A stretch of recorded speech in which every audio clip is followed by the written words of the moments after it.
George F. Redmond Jr. was a sophomore at Pawtucket High School in Rhode Island. George walked home after classes one day and informed his mother he had quit school to join the Army. Mrs. Redmond became so distraught that she convinced young George to reconsider his decision. George Jr. relented and went back to school. 2 weeks later, he was drafted. It was 1942.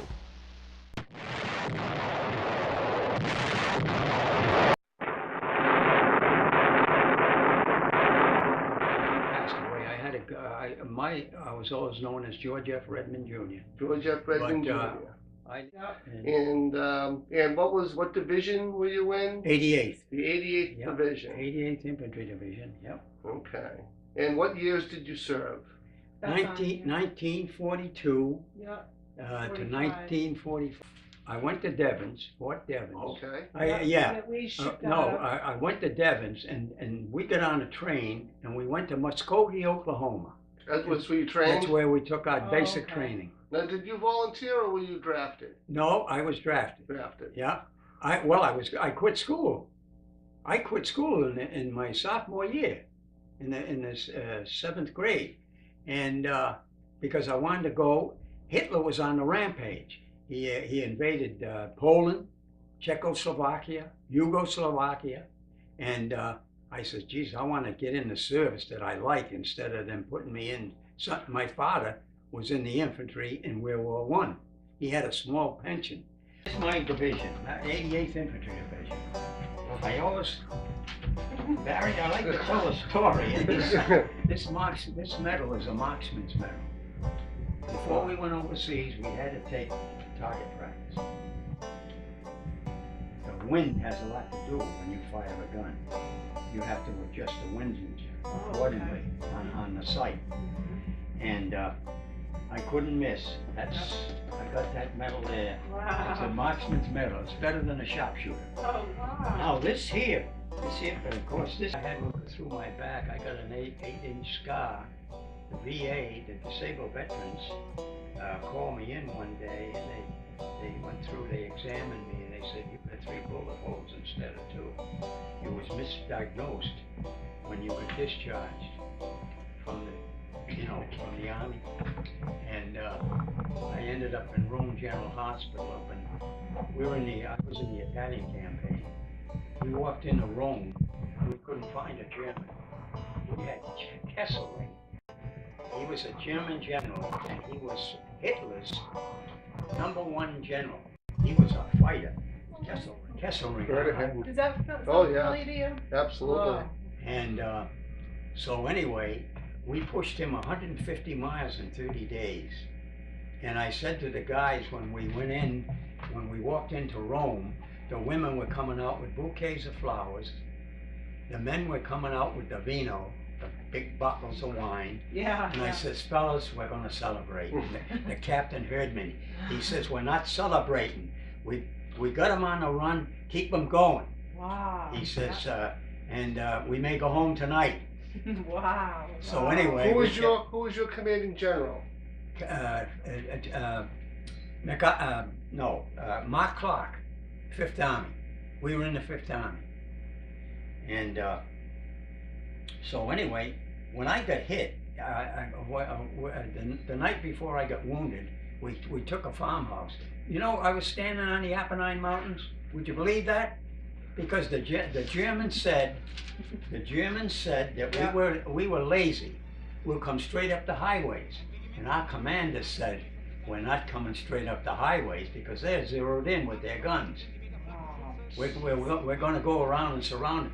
And we had the 5th Army backing us up. And they flattened Casino, Rome. In those days, you didn't spare cities if you needed to fight. Oh, yeah. Really? Wow. But Casino, that was the Vatican. Oh, okay. Rome. Okay. We were in Rome there. And we had 1 battalion there. My battalion was at Castle 40, was between Anzio and Casino. And what happened was, the Germans drove but the battalion that was at Casino almost drove them into the sea 3 times. One night I'm dressed up and I'm going out to dinner, and my father says to me, "Where are you going?" I says, "I'm going out to dinner." He says, "Where's your pin?" I says, "What pin?" He says, "Don't you have the Purple Heart?" I says, "Yeah, I have the Purple Heart." He said, "Why the hell don't you put it on and be proud of it?" Oh, Jesus, did he go aboard me? So I always wear it now, because if he's looking down at me someday and he sees me with the jacket and I haven't got that pin on, he's liable to cause a firestorm. This is for the wound I got. Oh, okay. And John Kennedy, when he was president, through an executive order signed by him, stated that any man that wore that combat infantryman's badge, this here, this rifle with the wreath here, rates the Bronze Star. That's the Bronze Star.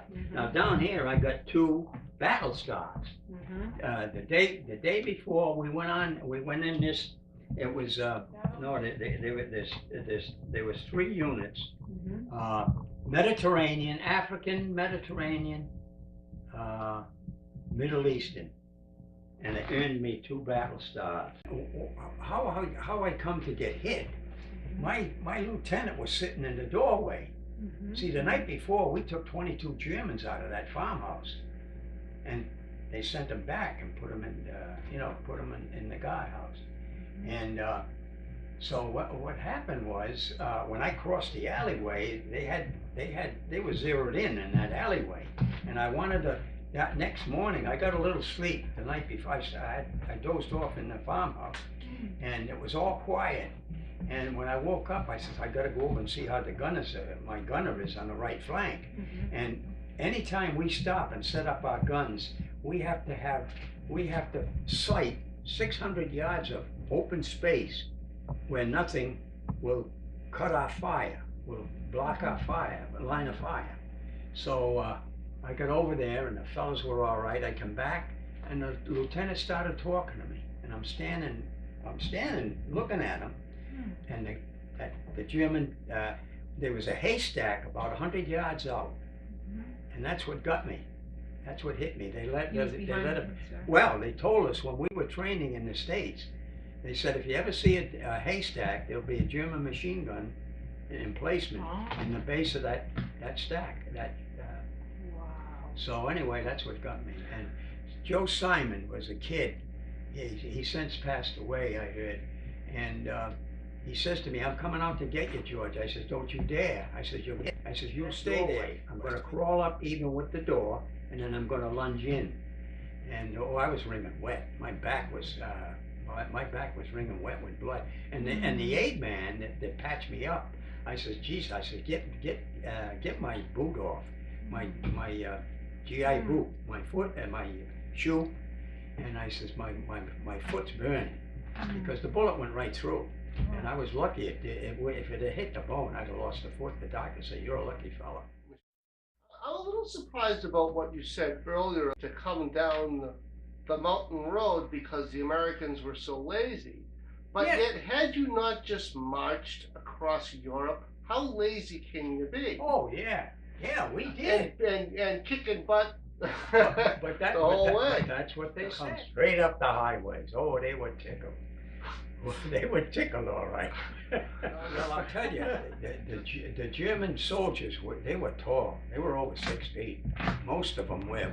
You hardly saw a short German. Wow. And they were all tall guys, and boy, they were rugged guys. And they were fighters. What about when they surrendered? Were they compliant when they surrendered, or were they bitter? Oh, they gave right up. Oh yeah, they were done. Were they? The 2 aide men, the 4 of them had me on a stretcher, and we were headed back to the battalion aid station. And when I got and when we got across the field, the Germans let these, I forget what kind of, they were like a firebomb. It exploded. It was a massive fire when they exploded. And they were bombing, and we were crossing in the open field. It's an incendiary device. What did they call that stuff? Phosphorus bombs. That's what it was. Phosphorus. I said, "You guys crazy? You dropped me in the middle of the field here, and these bombs are going off." And so they finally came back and grabbed it. I said, you see that drawer there? There was a little drawer. And I said, so you get it, if we get down in there, they won't see us. And it'll be all over. You can get me, we get right to the aid station. So when I got to the aid station, when the doctor looked at my back, he said, like you're sucking air. He thought the bullet went in my lung. I says, no, I don't think so. How about your equipment? How did your equipment function? Did your guns always operate properly? Oh, yeah. Did the tanks? I sat behind it one day because I had an Indian kid in one of my squads, and I think he was from Arkansas too. And he says to me, George, he had his field glasses, and he saw them going over a ridge. And he says, George, you're behind that gun. So he pointed to where, and I saw one guy went over the hill, went over the top of that. And then I let some fire. I don't know if I hit anybody because it was quite a distance. But I opened fire and myself, because I never got behind it. We always had a gun behind it, behind the machine gun. And Jesus, I said, I hope I got that guy. Well, you can laugh about it now. Yeah, but Yeah, I didn't laugh when I got hit. I know it. That's Not when scary. I got hit, boy. Yeah. I said, now, were you more concerned towards the end, before you got wounded, were you more concerned about defeating the enemy or getting home safely? No, I wasn't thinking about getting home. All my mind was on the job. You had a job to do. Oh, Jesus. I couldn't come off the line. 3 months I was on there. And finally we got, my buddy and I, we went to Rome, and we found a restaurant to have something to eat. We went on a pass because they finally got us a shower. And Jesus, I was glad to get that shower. That shower. Did you have any performers come to see you, USO type tours or anything like that? No, we didn't. Let's see, one time we finally got a rest. We got a shower. That was the first thing they got us. We got clean clothes and a shower. And boy, I was thankful for that. And but there wasn't much entertainment with us. We come off the line and we took a rest, and we got some chow, and then when we had to go back in again. And well, as time goes by. well, geez, I'm getting to be an old timer, and I'm going to be 87, and Yeah. Jesus, You don't sometimes sound it, and you don't look it, George. I worry about Alzheimer's. My mother and father passed away, but their mind was fine. You sound like you just finished high school. Geez, thanks. Yeah. Yeah. I love to hear that. Yeah. You really do. Oh, that's terrific. A lot of your colleagues, your brothers in arms, have been telling or writing down their stories a little bit to put it in a database. Yeah. So I'm going to submit it to them so that if anyone ever needs to find out what George Redmond did and who he did it to, they'll be able to find out. Well, I feel like I'm glad I did it to the one that was supposed to get it. Well, like one of your other commanders said, Patton said, the idea is not to die for your country, but to make the other poor son of a bitch die for his. Talking about that, George Patton, it was a shame that he hit that kid in the hospital. Yeah, yeah. But he didn't mean anything by it. He just thought the kid's mind was, he was trying to shake it. Thank you very much, Mr. Redmond. Harry, Appreciate it very much. Thanks very much. I was glad that you did my service.